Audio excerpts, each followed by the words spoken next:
Toon Bells.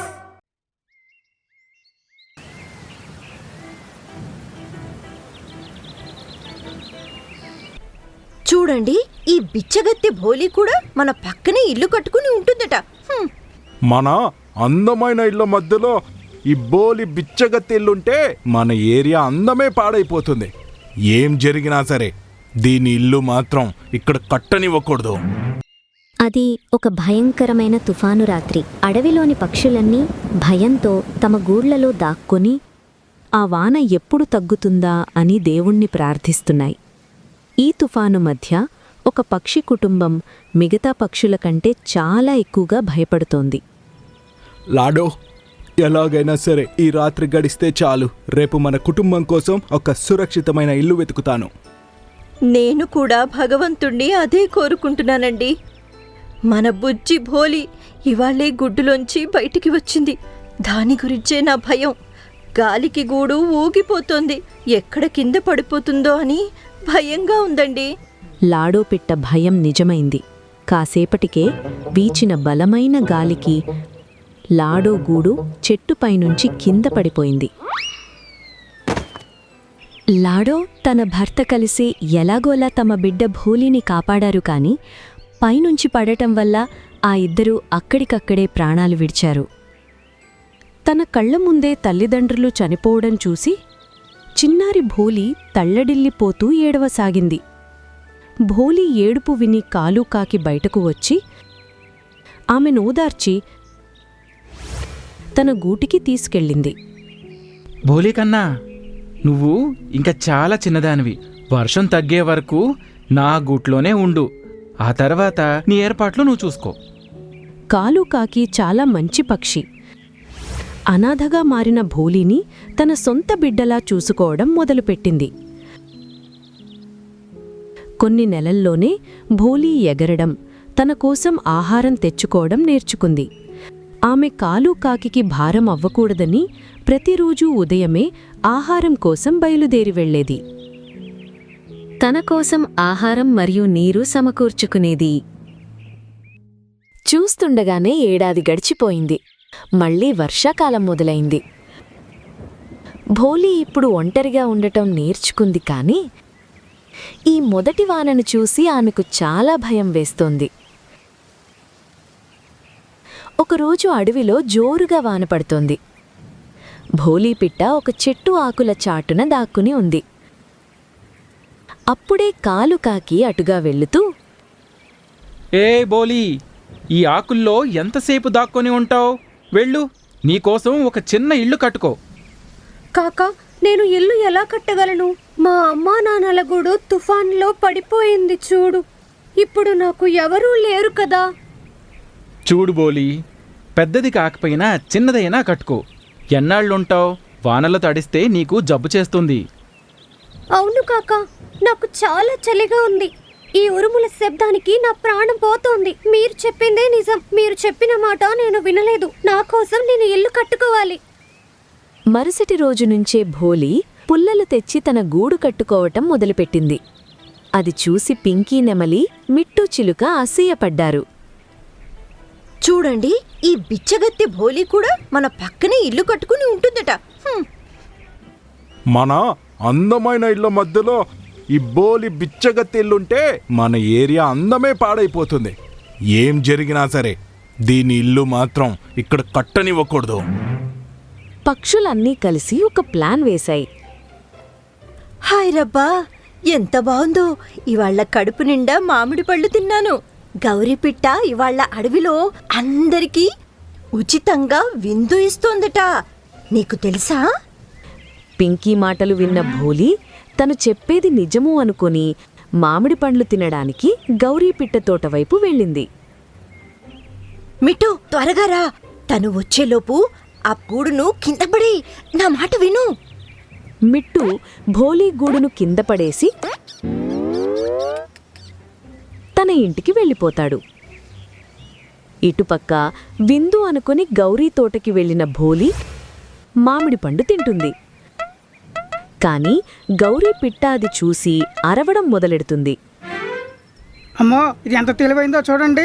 చూడ్డానికి అమాయకంగా ఉన్నా అబ్బో చాలా చలాకీగా ఉంది. ఆ గోల విని పక్షులన్నీ అక్కడి చేరాయి. గౌరీ అక్క ఎందుకు అలా అరుస్తున్నారు? నేనేం తప్పు చేశాను? నా తప్పేంటో చెప్పండి. ఆహా, దొంగే దొంగనట్లుంది దీని ఎవరని చూస్తుంటే. నా తోటలోనే పండ్లు దొంగిలించింది కాకుండా మళ్ళీ ఏడుపు నాటకాలు కూడా ఆడుతుంది. అబ్బో, మీరేమంటున్నారక్క? పింకీ నెమలి చెప్పింది మీరు మామిడి పళ్ళు విందిస్తున్నారని. అందుకే నేను వచ్చాను. నేనింతకు ముందు ఎప్పుడైనా మీ తోటలో దొంగతనం చేశానా?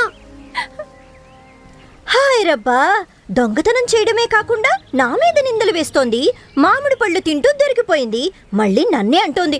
రామరామా, అబద్ధం ఎందుకు చెప్తున్నారు పింకీ గారు? ఎవరూ భోలీ మాట నమ్మలేదు. పాపం భోలీ ఏడుస్తూ తన గూడు దగ్గరికి వచ్చింది. కాని అక్కడ తన గూడు పరిస్థితి చూసి షాక్ అయింది. దేవుడా, నా ఇల్లు ఎవరు పడగొట్టారు? నేనెవరికి ఏం అపకారం చేశాను? ఇప్పుడు మళ్ళీ ఈ వానలో నేను బయటే ఉండాలా? భోలీ తన విరిగిన గూడును చూసి ఏడుస్తుంటే మిట్టు మరియు పింకీ నవ్వుకుంటూ అక్కడికి వచ్చారు.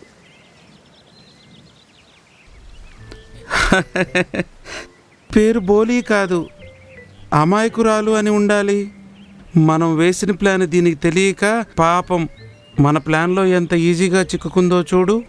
పిచ్చిది అక్కడ కూర్చొని మామిడి పండ్లు తింటోంది. గట్టు భాయ్, ఇవాళ మా అమ్మా నాన్నలు ఉంటే నేను కూడా మీలాగే పెద్ద ఇంట్లో ఉండేదాన్ని. నన్నెందుకు ఇలా ఇబ్బంది పెడుతున్నారు? ఎప్పుడు నన్ను ఎగతాళి చేస్తారు? మీతో స్నేహం చేయాలనుకుంటున్నాను అంతే. భోలీ మాటలు విని కూడా వారు పట్టించుకోకుండా వెళ్ళిపోయారు. ఆ రాత్రంతా భోలీ వానలో వణుకుతూ గడిపింది.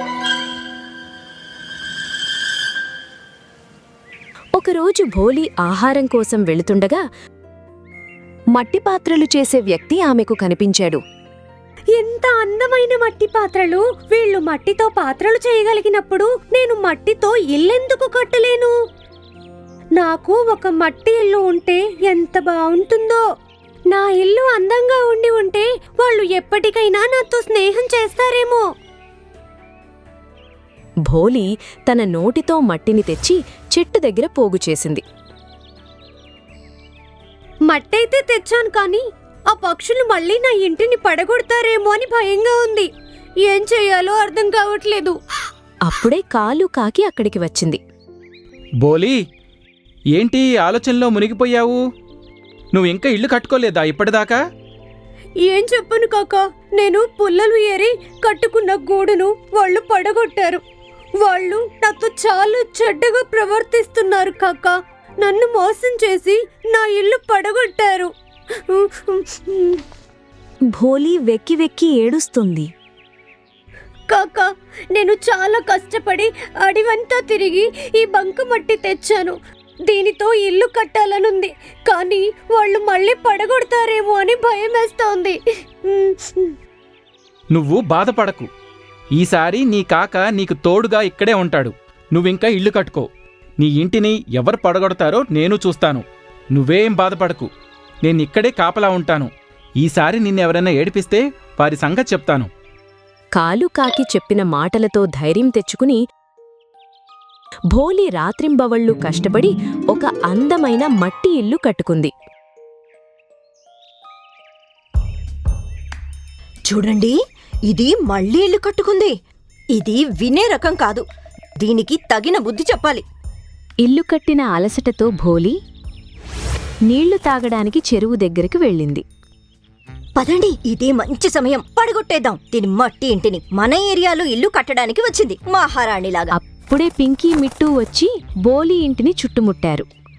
ఇంతలో కాలు కాకి అక్కడికి వచ్చింది. మీకేవీ సిగ్గనిపించటలేదా? మీరందరూ కలిసి ఆ పిల్లకి సహాయం చేయాల్సింది పోయి ఇలా ఏడిపిస్తారా? అంతేకాకుండా తను కష్టపడి కట్టుకున్న ఇల్లును ఇలా పడగొడతారా? తను మళ్ళీ ధైర్యం చేసి కష్టపడి ఇల్లును కట్టుకుంది. మళ్ళీ ఏం చేయడానికి వచ్చారు మీరిక్కడికి? పింకీ, నువ్వు తెలివిగలదానివి. నువ్వన్నా కనీసం వీళ్ళని ఆపాలి కదా. నీ బిడ్డ వయసున్న పిల్లని ఏడిపించడానికి నీకు మనసెలా వచ్చింది? కాలుకాకి తిట్టిన తిట్లకు పక్షులన్నీ తలదించుకున్నాయి. అప్పుడే భోలీ అక్కడికి తిరిగి వచ్చింది. ఏమైంది? మీరంతా నా ఇంటి దగ్గర ఏం చేస్తున్నారు? నా ఇంటిని పడగొట్టడానికి రాలేదు కదా, చాలా కష్టపడి కట్టుకున్నాను. నా ఇంటిని పాడు చేయకండి. మమ్మల్ని క్షమించు భోలీ. ఇకపై నిన్ను ఎప్పుడూ ఇబ్బంది పెట్టాం. నువ్వు ఇక్కడే ప్రశాంతంగా ఉండొచ్చు. కాలు కాక మా కళ్ళు తెరిపించాడు. మేము చాలా తప్పు చేశాం. ప్లీజ్ మమ్మల్ని క్షమించు. ఇకపై నిన్ను ఎప్పుడూ ఇబ్బంది పెట్టాం. నేను నీతో స్నేహం చేస్తాను, కానీ ఒక షరతు. షరతా? ఆ షరతు ఏంటంటే ఇంత అందమైన మట్టి ఇల్లు మాకు కూడా కట్టడం నేర్పించాలి. తప్పకుండా. నేను ఎప్పటి నుంచో మీ స్నేహం కోసం ఎదురు చూస్తున్నాను. మీరు నా కుటుంబం. పాతవన్నీ మర్చిపోదాం. మీకు నేర్పడమే కాదు, మీ ఇల్లు కట్టడంలో కూడా నేను మీకు ఎంతో సహాయం చేస్తాను. భోలీ ప్రేమగా మాట్లాడటంతో పక్షులన్నీ తమ తప్పు తెలుసుకున్నాయి. ఆ రోజు నుంచి అందరూ భోలీకి స్నేహితులయ్యారు. అందరూ కలిసిమెలిసి మట్టి ఇళ్లలో సంతోషంగా జీవించసాగారు. మామిడి చెట్టు, మేము నీకు ఎంత ప్రేమ గౌరవం చూపించేవాళ్ళం, కానీ నువ్వు మాకింత అన్యాయం చేస్తావా? ఇందులో నా తప్పు ఏమీ లేదు. ఇక నుండి మేము నీ చెట్టు నుంచి ఒక్క పండు కూడా తినము. అంతేకాదు, ఇక నుంచి ఎవ్వరు కూడా నీతో మాట్లాడరు. స్నేహితులారా, నేను చెప్పేది వినండి. ఒక అడవిలో జంతువులు ఇంకా పక్షులన్నీ ఎంతో ప్రేమాభిమానాలతో కలిసి ఉండేవి. ఆ అడవి చాలా అందంగా ఉండేది. ఈ అడవిలో ఒక మామిడి చెట్టు ఉండేది. ఆ చెట్టుకి చాలా తియ్యటి మామిడి పండ్లు కాసేవి. జంతువులన్నీ ఆ మామిడి పండ్లని చాలా ఇష్టంగా తినేవి. అందుకే ఈ మామిడి చెట్టు అడవి అంతా చాలా ప్రసిద్ధి చెందింది. కాని గోల్డీ గద్ద మాత్రం ఈ చెట్టును చూసి అసూయపడేది. చెట్లన్నీ నా అడవిలోనే ఉన్నాయి. ఒకప్పుడు జంతువులన్నీ మా అడవికి వచ్చేవి. అలాగే పండ్లకి బదులుగా మాకు ఏదో ఒక వస్తువు ఇచ్చి వెళ్లేవి. కానీ ఈ చెట్టు అందరికీ ఉచితంగా మామిడి పండ్లనిస్తోంది. ఈ చెట్టు కారణంగా నా వ్యాపారం సరిగ్గా నడవట్లేదు. ఒకరోజు సాయంత్రం చాలా పెద్ద గాలి వీచింది. అదే సమయంలో సోను పావురం ఆ చెట్టు దగ్గర్నుండి వెళుతూ ఉంది. ఈదురుగాలి రావడం చూసి తను చెట్టు దగ్గర కూర్చుంది. అదే సమయంలో గోల్డీ గద్ద కూడా అక్కడే దాక్కుని ఉంది. ఇప్పుడు చెబుతాను నీ సంగతి. తను ఒక రాయి తీసుకెళ్లి చెట్టు కొమ్మ మీద పడేసింది. అలా చేయడం వల్ల చెట్టు కొమ్మ విరిగి సోను పావురం మీద పడింది. అలా సోను పావురం అక్కడికక్కడే చనిపోయింది. గాలి తగ్గిన తరువాత జంతువులు ఇంకా పక్షులన్నీ అక్కడ జమయ్యాయి. మామిడి చెట్టు, మేము నీకు ఎంత ప్రేమ గౌరవం చూపించేవాళ్ళం, కానీ నువ్వు మాకింత అన్యాయం చేస్తావా? ఇందులో నా తప్పు ఏమీ లేదు. చాలా పెద్ద గాలి వీస్తుంది. అలాగే నువ్వు నీ కొమ్మల్ని చూసుకోవాలి కదా. నీ వల్ల మా సోను పావురం ప్రాణాలు కోల్పోయింది. ఇక నుండి మేము నీ చెట్టు నుంచి ఒక్క పండు కూడా తినము. అంతేకాదు, ఇక నుంచి ఎవ్వరు కూడా నీతో మాట్లాడరు. స్నేహితులారా, నేను చెప్పేది వినండి. అన్నీ అక్కడ్నుండి వెళ్ళిపోయాయి. ఆ తర్వాత నుండి పాపం చెట్టు ఒంటరిదైపోయింది.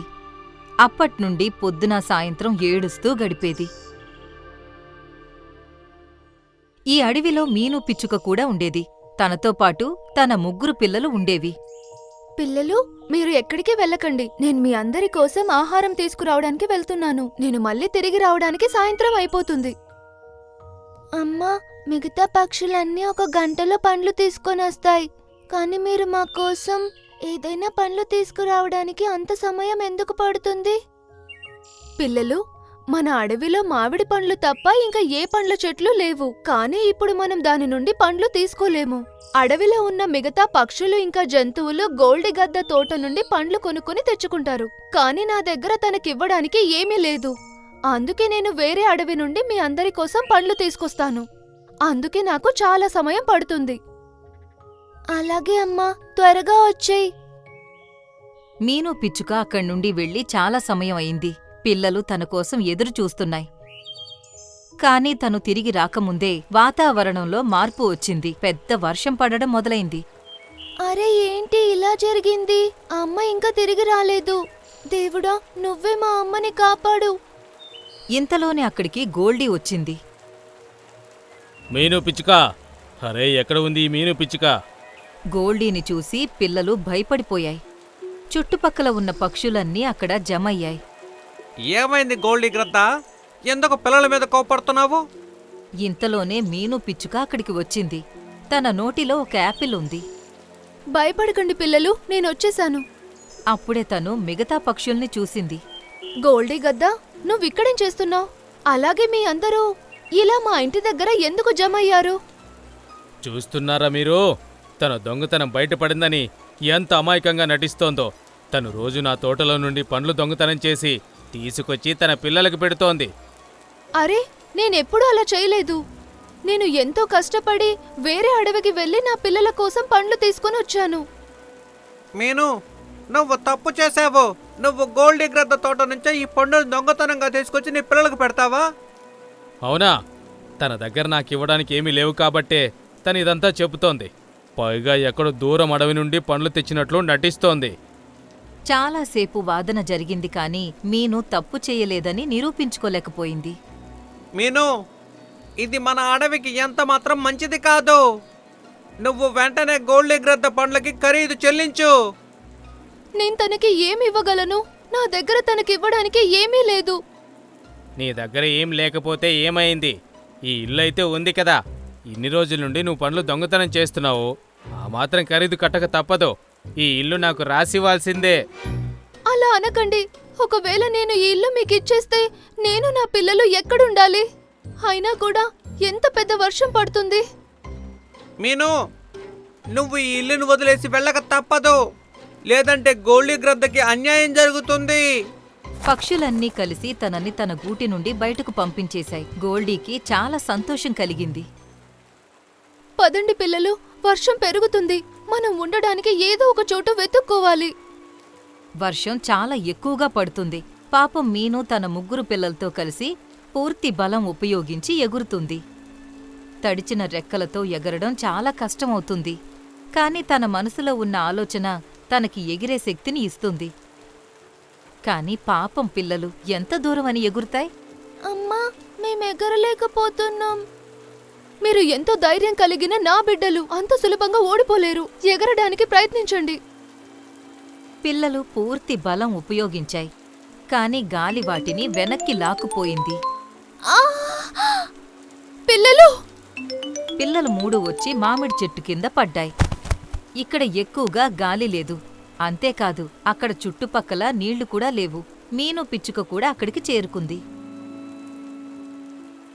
అరే మీను పిచ్చుక, ఇంత పెద్ద వర్షంలో నువ్వు పిల్లల్ని తీసుకుని ఎక్కడికి వెళ్తున్నావు? నువ్వు ఈ సమయంలో ఇంట్లో ఉండాలి. అవును మామిడి చెట్టు, నేను మా ఇంట్లోనే ఉన్నాను. కానీ ఆ గోల్డీ గద్ద నా మీద వేసిన నిందకి అడవిలో ఉన్న పక్షులు నన్ను మా ఇంటి నుంచి పంపించేశాయి. ఆ దుష్టుడు అలాంటి పనులే చేస్తాడు. ఏం కాదులే, నువ్వింకా ప్రశాంతంగా ఉండొచ్చు. ఇప్పుడు నువ్వు ఎవరి గురించి ఆలోచించాల్సిన పనే లేదు. ఇంతకీ నేనెక్కడుండాలి? ముందు మీరందరూ ఏమైనా తినండి. అలా అని తను 4 మామిడి పండ్లను కింద పడేసింది. అరే వా, ఎంత పెద్ద మామిడి పండ్లు! పిల్లలు సంతోషంగా మామిడి పండు తినడం మొదలుపెట్టాయి. వాటిని చూసి మీను సంతోషంతో తను కూడా మామిడి పండు తింటుంది. ఆ తర్వాత తను ఇలా అంది. కృతజ్ఞతలు మామిడి చెట్టు, ఇక మేం వెళ్తాము. అవసరం లేదు, మీరు ఎక్కడికి వెళ్లాల్సిన అవసరం లేదు. నేనిప్పుడే మీకు మామిడి పళ్ళ ఇల్లు కట్టిస్తాను. ఏమన్నారు? మామిడి ఇల్లా? అదెలా? నువ్వే చూడు. అలా అని తను కొన్ని మామిడి పండ్లను కింద పడేసింది. ఆ మామిడి పండ్లతో ఒక ఇల్లు తయారైంది. అరే వా, ఈ ఇల్లు చాలా అందంగా ఉంది. అమ్మా, మేమిందులోకి వెళ్ళొచ్చా? తప్పకుండా పిల్లలు, మీరు ఇంకా మీను పక్షి ఈ ఇంట్లోనే ఉండొచ్చు. ఆ మాట విని పిల్లలు సంతోషంగా మీనుతో కలిసి ఆ ఇంటి లోపలికి వెళ్ళాయి. ఆ ఇంట్లో కూర్చోవడానికి మామిడి చైర్స్ ఉన్నాయి. అలాగే అందులో ఒక విండో ద్వారా బయట దృశ్యాలు కూడా కనిపిస్తున్నాయి. చెట్టు కూడా కనిపిస్తుంది. నువ్వు చాలా మంచివాడివి మామిడి చెట్టు, నీకు చాలా చాలా కృతజ్ఞతలు. మామిడి చెట్టు నవ్వింది. ఇంకోవైపు అడవిలో ఉన్న కొన్ని పక్షులు చాలా కంగారు పడుతున్నాయి. అడవిలో వరద వచ్చింది.